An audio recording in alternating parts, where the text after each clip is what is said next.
to Trading Lounge and the Australian report for the 17th of November. So, on the daily chart here, as you may know, we're looking at wave 1 here, 2 here, 3 here, an A and a B and a C for wave 4 here. And then we're looking up for wave 5 up here. So wave 1 here, well, wave 3 should be longer than wave 1. So we can bring that up to the 7,720 sort of area, and then we can look at wave 5. Now wave 5 may have an extension in it, it may not, it may be a bit shorter, but we'll work out the exact distance once that plays out in that part there. So a bit of an early Christmas run, I'd imagine. The takeaway from here though is that this level here, the 6,500, if we get that as a tested support, right, as a nice support, then you can trade long at that point. That's in the bigger picture, that's the line in the sand. In between that, this move up through here, I can count it in two different ways. So we'll be looking at that again today, as we did yesterday, and we'll look at if this is wave 1 here, then we're still looking for a wave 2 to pull back at that particular point. If wave 1 has still got to make a new high here, then we'll also look for the wave 2 to pull back at that point there as well. But either way, we don't have a long trade set up here, not one to catch the third wave at this particular point. Right, so in terms of the classic trading levels pattern that we normally look at, because that's probably what we're going to get, because if this is 6,500 here, we've already got the arrival here and we're getting some sort of reaction here. So we don't really have this first high above the level yet.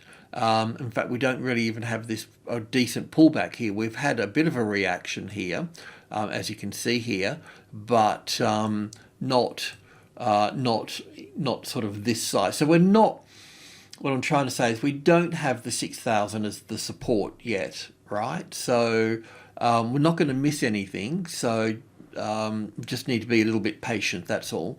So let's go in and have a look at the two counts that I've got here, and we'll just keep working it until we get our trade setups, and I'll try and point those out. And of course this will be in line with the S&P as well. So rightio, so we'll go to the 4-hour chart first. So this is the count that we've had here, and I'm not that keen on it, but because wave 2 should be really, a wave 2 should be just really simple and sharp. So wave 2 should be coming down from the top, should be in 5 waves coming down, and then a nice 3 waves coming back, and then another nice little 5 waves coming down. It should be a zigzag pattern of 5, 3, and 5. Now, yes, we can get that. We can get 5 here, and we can get 3 here. We don't have 5 here yet. But the fact that it's going sideways here leads me to believe that, well, in a nutshell, that wave 1 is sitting over here, and we still need to go through the ABC pattern, which will be pushed over here further. Okay, so we're going to go in and take a closer look at this here, but first of all we'll just continue with this particular pattern here that we've been working with. So this pattern here with wave 1 here, an A wave here, an A and a B and a C wave here.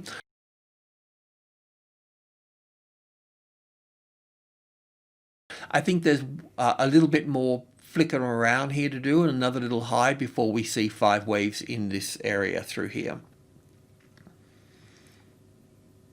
So we need to understand this a little bit better now around this top here, where we can go long and go short.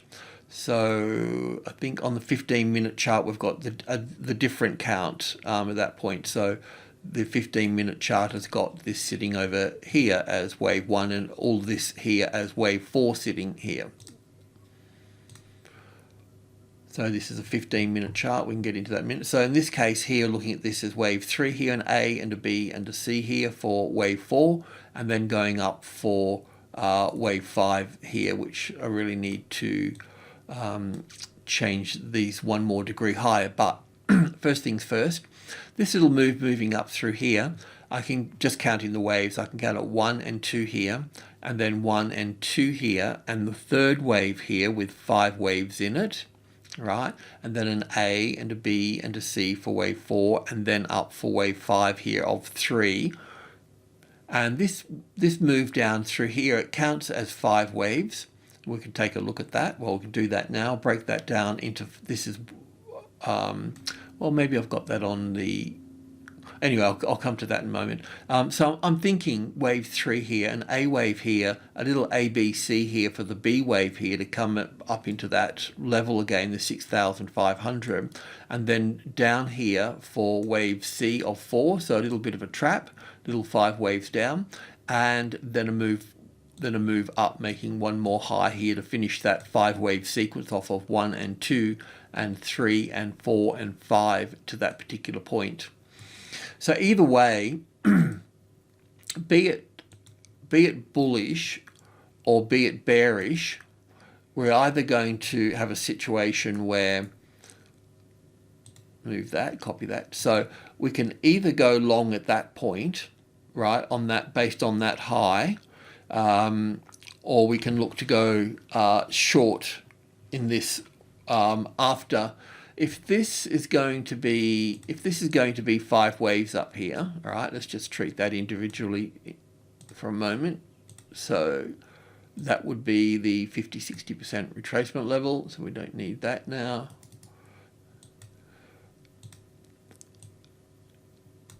So it would go up like that at that point. But also too, if you wanted to short it, you could short it below the 61.8%, or you could short it, another way to look at it is those 3 waves there as an A and a B and a C. Once you've got 5 waves in this leg here and the market moves up from that point, then you can short it under that point. But you can't short it here because you could get trapped at that point. So we're really just working this level here in simple terms as support or resistance. So we can move, I should have this 1 degree higher here, but it doesn't really matter. It's just the 5 waves to make wave 5 here and wave 1 here for this. And then wave 2 will come back here. So if it's going to continue to go higher, we don't want to miss it, right? So that means that once we've got the first high above the level, it's a little bit like this one over here. You know, we could use that one, but now we're going to use this one here if that's going to be the case. So we have to wait for that to play out, and then we may be able to bring that down a bit further. This might be a little B wave in here. So this, the top of this here, we can also bring it down to this level here as well for that. So we don't want to miss anything to the upside. So that's why I'm drawing that out, okay? So we have to put on our trader's hat rather than our analyst hat. The analyst hat can get you into trouble. It's all good in some regards, but you see a trade signal, we've got to take that. So that's kind of it in a nutshell. This little move down through here, I was thinking, I just mentioned that, that's it here in 5 ticks. So we can see that we've got 5 waves here, correction for 1 and 2 here, then 1 and 2 here. And if you've got a keen eye, you got 1, 2, 3, 4, 5 for the 3rd wave to here, and 4th wave and 5th wave here. So all of the 3rd wave here, we'll have to look at this as the B wave here, and this, sorry, the wave 4 and wave 5. So it does appear that we've got 5 waves here. So in that case, we would be looking, just breaking it down. And it's a really good way to learn Elliott Wave just on a 5-tick chart. This is 5 ticks. And tick charts are better than like a 1-minute chart or a 5-minute chart, because a 5-minute chart, a 1 bar, that could have a lot of volume in it or no volume in it. So a tick chart, once you set it there, if you set it to 20 ticks,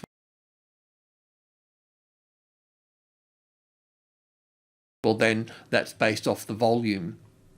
So that comes from the futures market. When you're using CFDs, they'll just do it on price changes, I'd imagine, like their volume as well will just be on price changes rather than actual volume. So you just need to be aware of that subtlety. But there's not a huge difference in it, but there is a difference. So we could look to this to rally here as an A wave, a B wave, and 1, 2, 3, 4, 5 for a C wave coming up here somewhere. This is the 50-60% retracement level, which is at 6,500. So that would be the number to play to. But what we could say,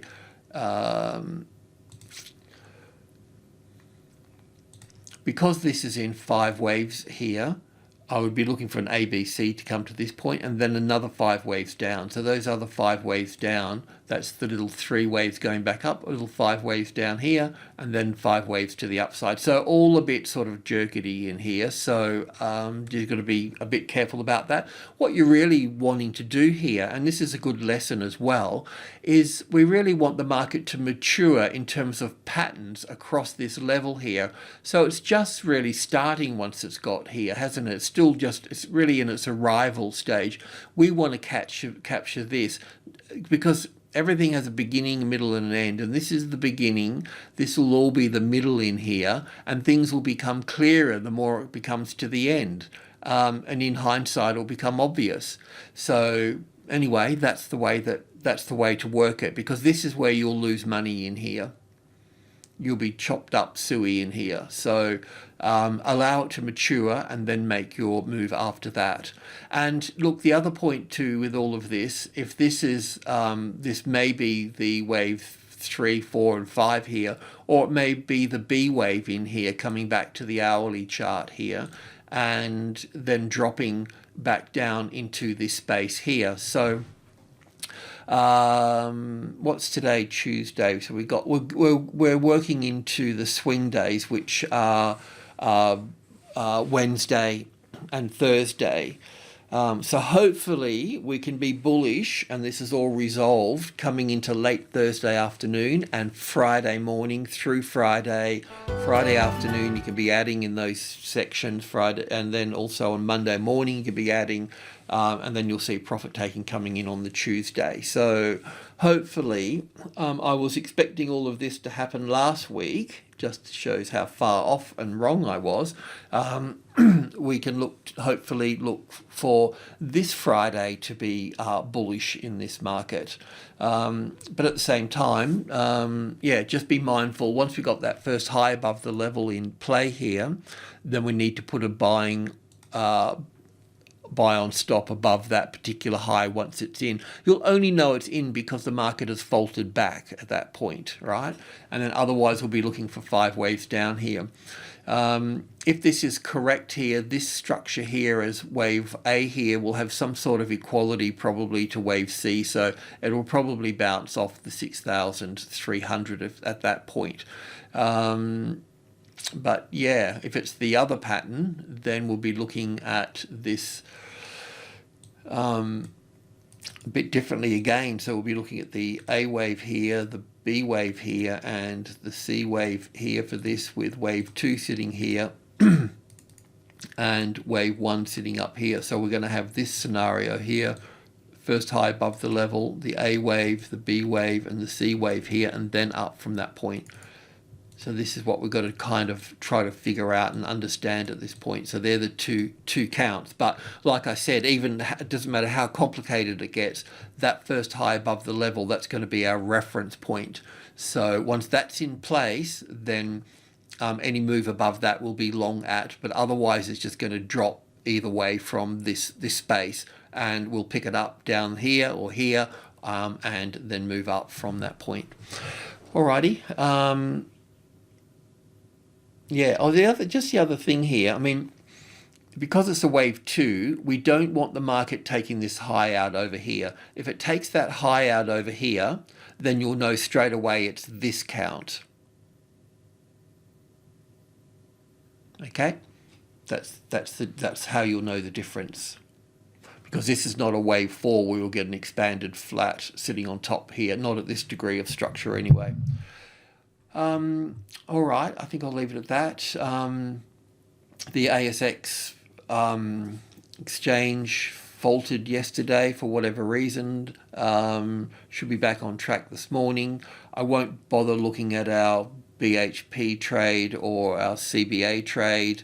We'll pick that up tomorrow once the market starts again. But they're all, the ADR BHP was positive overnight, so we should see that push up a little bit higher at that point. Alrighty, thanks for tuning in. Cheers.